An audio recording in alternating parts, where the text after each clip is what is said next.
الحمد لله رب العالمين. سبحانك اللهم لا علم لنا إلا ما علمتنا إنك أنت العليم الحكيم. الحمد لله المعروف بالقدم قبل وجود الوجود، الموصوف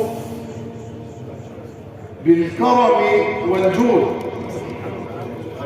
سبحانه، المنزه في وحدانيته عن الوالدة والمولود، المقدس في ذاته عن الصاحبة والمصحوب، العليم بأعداد الرمل والقطر وحبات السنبل في العنقود، البصير بحركات النمل والذر في ظلمات الليالي السود. سبحانك يا رب، سبحانك سبحانك أنت الأول بلا بداية، والآخر بلا نهاية، والظاهر الذي ليس فوقه شيء، والباطن الذي ليس دونه شيء. سبحانك يا رب، ترى العاصي فتستره، وترى الطائع فتعينه، تسمع أنين المريض. سبحانك يا رب، كرمك مبذول وسترك مسبول، وعطاك لا ينقطع أبدا.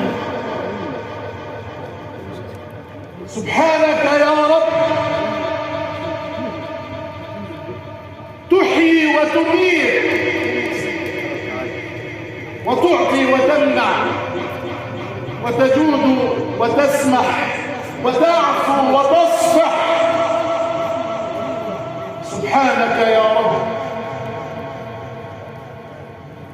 سبحان الله، أعطى الخلائق بالأفضال نعمته، وأرسل الغيث للأكوان يرويها، وأخرج النبت من يبس بقدرته. سبحانه واهب الدنيا وما فيها. من يمسك الكون؟ من يمسك الكون؟ لولا الخفي من الأوقاف يمسكها، جاء الفناء بماضي العزم يرضيها.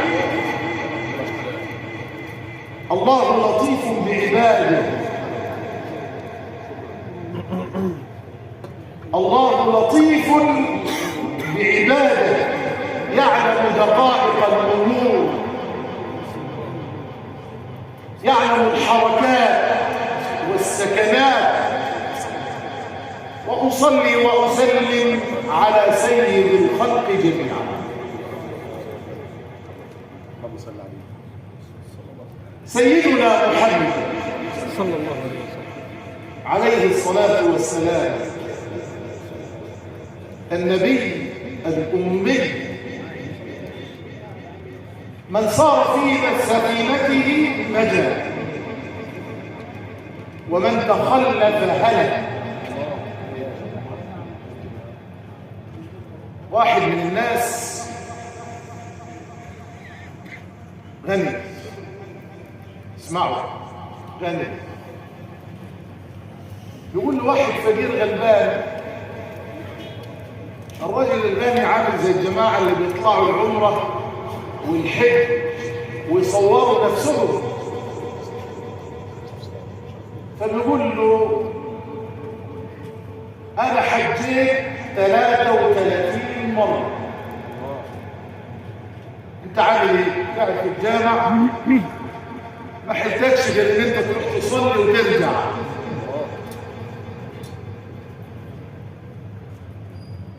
أنا حجيت 33 مرة ورحت زرت النبي 33 مرة. صلى الله عليه وسلم. الراجل قاعد ساكت ودوكها كل شوية يرفع الايه؟ يرفع النبرة بتاعت الصوت. فرد عليه الفقير قال له يعني انت زرت النبي 33 مرة؟ قال له قال له طب كم مرة زارك رسول الله؟ اللهم صل عليه. اللهم صل عليه. فقال له ولا مرة. فقال والله لو حجب عني رسول الله في ليلة ما عددت نفسي من الموحدين.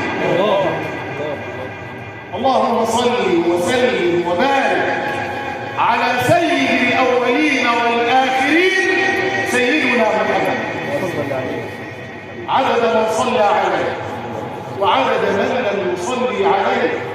وصلي عليه يا ربنا كما تحب أن يصلى عليه.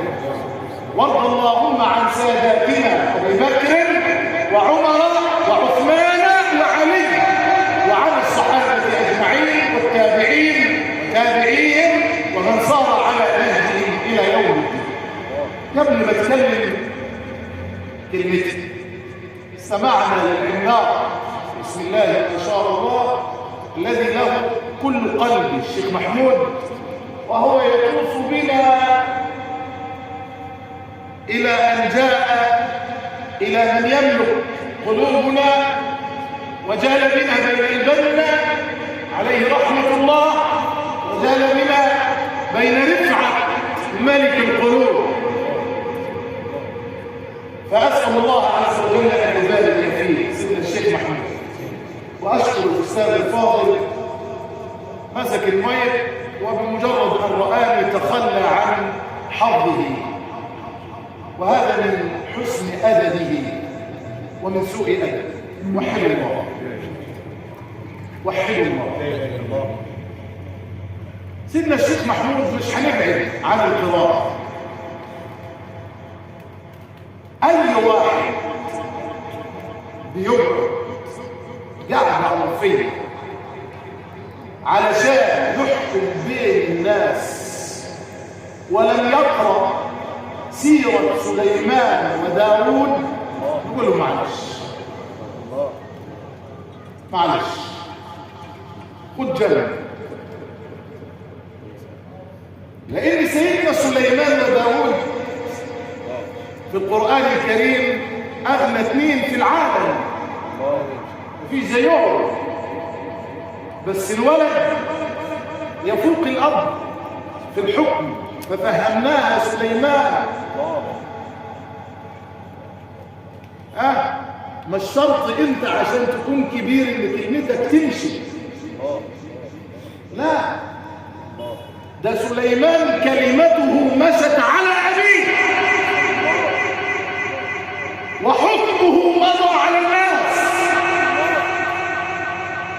سليمان الشيخ قرأ علينا سليمان داود الأول سليمان، وبعدين راح على يونس، وبعدين راح على زكريا، وبعدين راح على مريم، وبعدين راح على سيدنا محمد. اللهم صل عليه. ختم الله. ليه سيدنا محمد جه هنا؟ طب ما تيجي الأول كده. سيدنا سليمان ملك الدنيا الريح. سيدنا سليمان سخر الله له الجن، صح؟ يعملون له ما يشاء. مدينة أورشليم في داخل القدس التي أسأل الله عز وجل أن ينصر أهلها وأن ينصر المسلمين وأن يستر أعراض نساء أهل فلسطين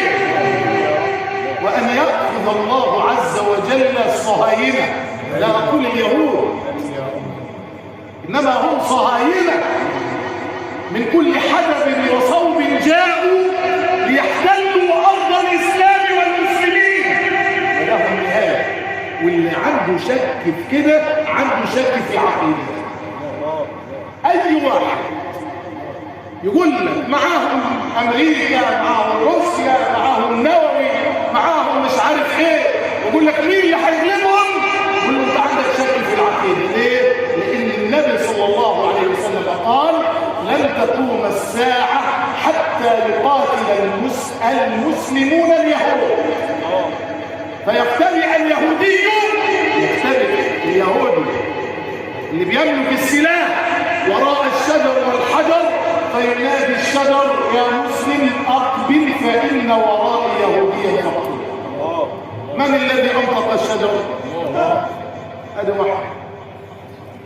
الاثنين قاعدين في مدينة القدس، سليمان وداود.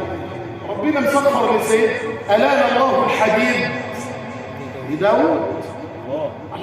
أبو سيدنا محمد مش انت كتبت كده على الشيخ محمود وما أرسلناك إلا رحمة للعالمين عشان تربط.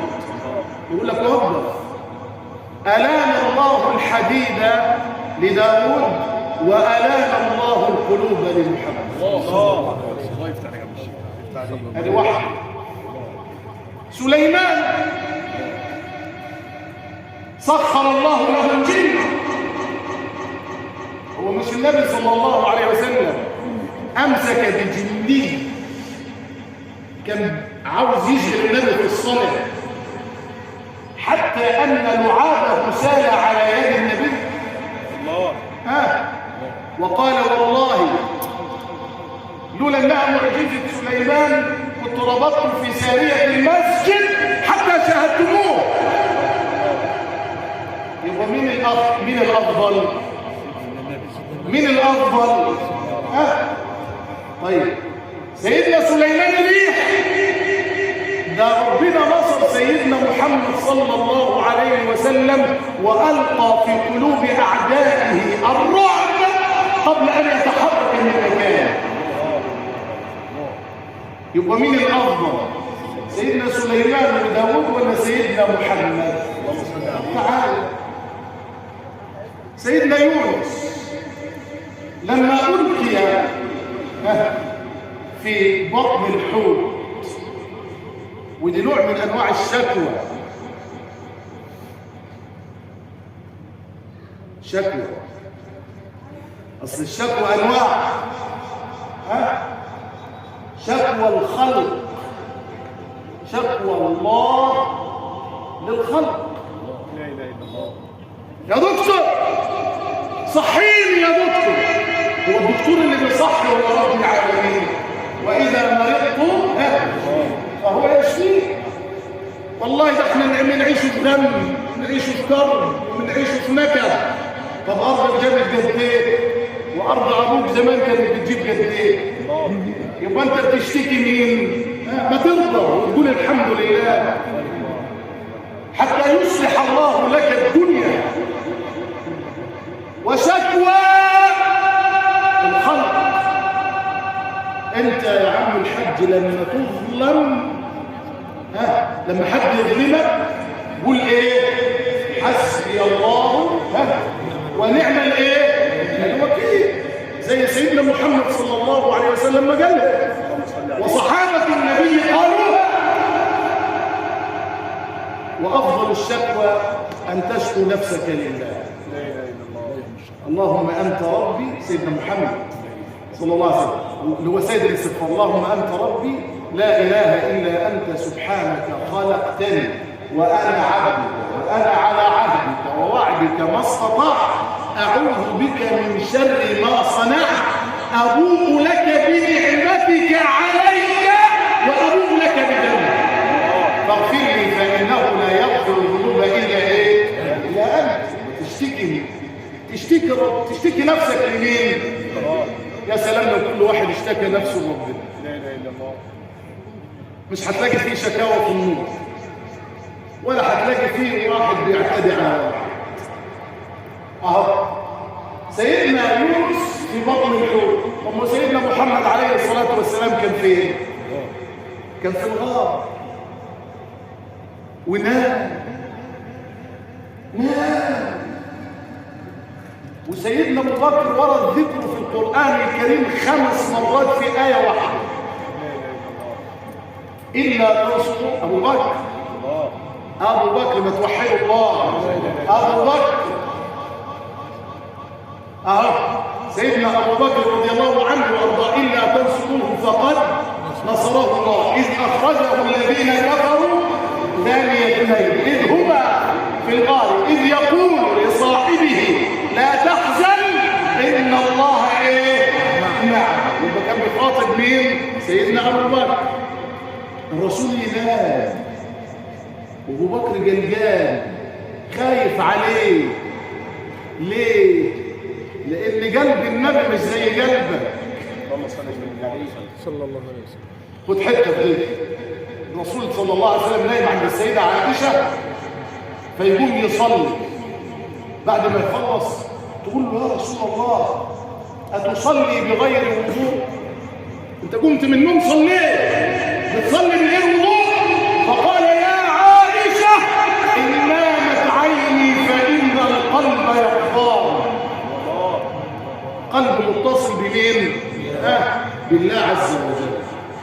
وربنا سبحانه وتعالى يلمح نحو سيدنا زكريا. هنا بقى وضع احنا لما يموت واحد وعنده اولاد صغيرين، مين اللي هيربي العيال؟ مين اللي هيعلمهم؟ مين اللي هيجري على مصالحهم؟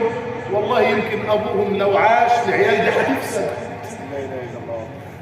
ليه؟ لأن الذي قدر المقادير هو رب العالمين. الله أكبر. الله يفتح. لو بقي أحد لأحد لبقي ابن المقعدين لهما. الذي يطعم هو الله، والذي يرزق هو الله عز وجل، والذي يقوم على قضاء حوائج الخلق هو الله. ونحن نقرأها في كتاب الصلوات: الله لا إله إلا هو الحي القيوم. القيوم معناه ايه؟ أنه قائم على كل نفس. يا أخي أنت بتنام وتشخر ونايم، والذي يجري لك الأرزاق هو الله رب العالمين اللي بيرزق، مش بشر. رب العالمين اللي بيطعم، مش الكيماوي اللي انت بتحطه في الارض. رب العالمين هو اللي بينتج لك الزرع، مش الزراعه اللي انت بتحطها في الارض. أأنتم تزرعونه أم نحن الزارعون؟ سيدنا زكريا عليه السلام وحيد. طب ما هو النبي كان وحيد، صح ولا صح؟ سيدنا زكريا بيقول لا تذرني فردا، لا تذرني فردا. ويا عم الحاج وحد الله، إلا ربنا مدينه مش مرتاح، وإلا ربنا حرمه مش مرتاح. ليه؟ لأن الناس ما بقتش تحمد ربنا. بس اوعى تدعى على ابنك، اوعى. سيدنا زكريا يقول لا تذرني فردا، لأنه واحد. سيدنا زكريا واحد. إنما سيدنا محمد صلى الله عليه وسلم مات أولاد الذكور، وماتت زينب ورقية وأم كلثوم وفاطمة. فقال المشيعون إن محمدا أبطر. يعني إيه؟ بمجرد ما يموت خلاص احنا ارتاحوا منه، ما عندوش لا ولد ولا بنت. فأنزل الله إنا أعطيناك الكوثر فصل لربك وانحر إن شانئك هو الإيه؟ هو الأبتر. يا محمد ذكرك مع ذكري لا يكون عبد لا إله إلا الله إلا وقال محمد رسول الله. هذا وحده. وما أرسلناك إلا رحمة لإيه؟ رحمة لإيه؟ ده رحمة لكل شيء، حتى للهوى اللي انت بتتنفسه. رحمة للحيوان، رحمة للطير، رحمن الجمال. الله، مش الجمل اشتكى للنبي، مش الشجر يا خلق يا بشر. مش الرسول صلى الله عليه وسلم كان بيخطب مرة على المنبر الجديد اللي صنعه الصحابة لرسول الله، وجذع الشجرة جذع النخلة سمع الصحابة صوت بكاء هذا الجذع حتى نزل النبي من على المنبر ووضع يده عليه. قال والله لولا أني وضعت يدي عليه لظل يبكي إلى يوم القيامة. جلد. طب أنت عندك سنة النبي وعندك هدي النبي، وما أرسلناك إلا رحمة للعالمين.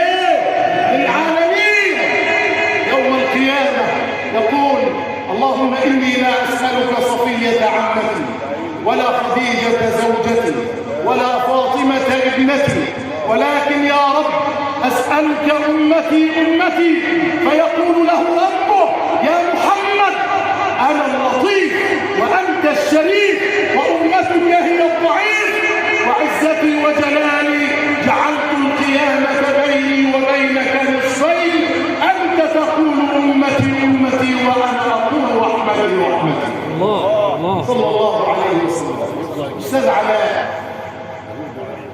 أستاذ علاء رحمة الله عليه بكت عليه مش للنهارده، أقول بكت عليه مش للنهارده. مدارس كل من يسمع عن خبر وفاته، لا أقولها مبالغة، ولكن كان يشارك في الواجب، كان رجلا صاحب صلة ووفاء. يوم أن اتصلت على الأستاذ عزمي حتى أكلمه، هو الذي كلمني ورأيته في آخر مرة وهو يشارك في جنازة الأستاذ نادي القتيلة، لأنه كان صاحب واجب وكان معلما، والمعلم أجره عند الله عظيم وأجره كبير. فأسأل الله عز وجل أن يجعل هذه الليلة أسعد لياليه. اللهم اجعل هذه الليلة أسعد لياليه. اللهم اجعل قبره روضة من رياض الجنة. اللهم اغسله بالماء والبرد والثلج.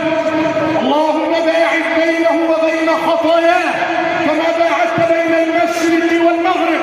اللهم نقه من الخطايا كما ينقى الثوب الأبيض من الدنس. اللهم كن أنيسه في قبره وكن جليسه في قبره. اللهم احشره في شفاعة نبينا. اللهم متعه برؤياه. اللهم اغفر له وارحمه. اللهم اغفر له وارحمه. اللهم اغفر له وارحمه وارحم موتانا وموتى المسلمين. اللهم اقتله من مواطن الدور وضيق اللحود إلى جناتك جنات الخلود، وارحمنا إذا صرنا إلى ما صاروا إليه يا أرحم الراحمين. وصلى الله على نبينا محمد وعلى آله وأصحابه أجمعين. أحسنت يا شيخ علاء، أحسنت.